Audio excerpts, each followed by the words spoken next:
प्रबोधन शिविर शेष दिवस दल नंबर 5 विवरणी पठन केड़े मनोहर पल्लव पाटल सबुछि धरार देहे पंच दिवसीय तालीम शिविर आनंदर धारा बहे नववसनर सविता धरणी नववधू परी दिशे सकाळ सूरज रात्रि चंद्रमा ओठे बड़ी दे हसे पलास हसुछि मल्ली भितरुछि भुरु भुरु तार बास पलास हसुछि मल्ली भितरुछि भुरु भुरु तार बास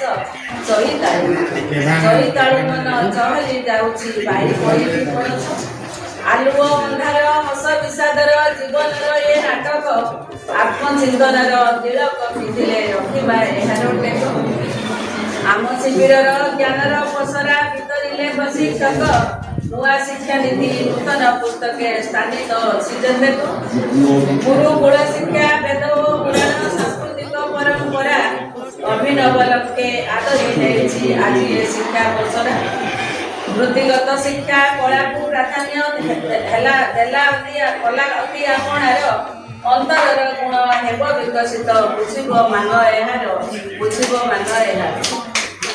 आज पंच दिवसीय तालीम शिविर शेष दिवस अंतिम पर्याय यही पर्याय समस्त प्रशिक्षक मान स्नेह श्रद्धा सुमन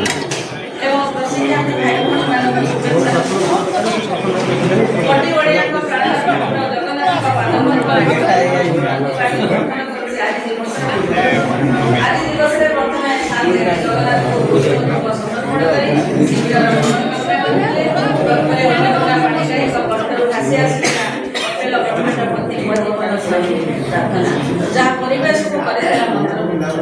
प्रार्थना शुणा पर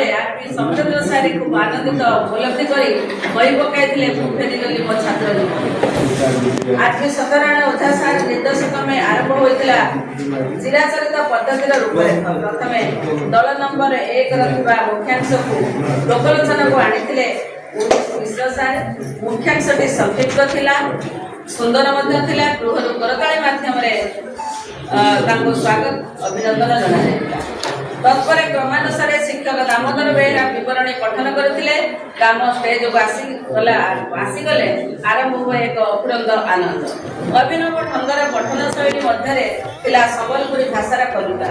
विवरणी सरस सुंदर भाव समस्त तथ्य को स्थानित कर करताली माध्यम विवरणी धन्यवाद जनाइला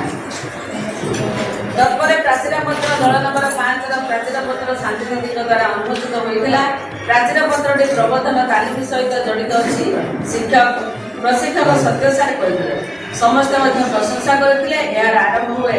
आरंभ हुए प्रथम अधिवेशन ये प्रथम अधिवेशन को आगे नहीं आमर आरपी सत्यनारायण ओझा सार ता पिला मध्यम स्तर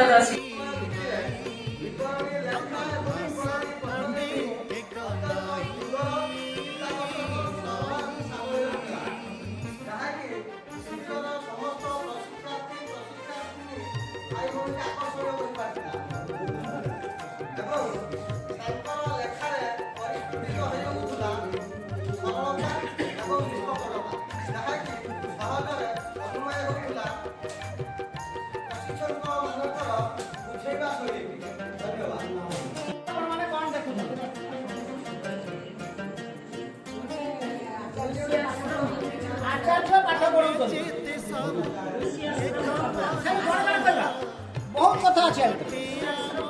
ऋषि आश्रम गुरुकुल आश्रम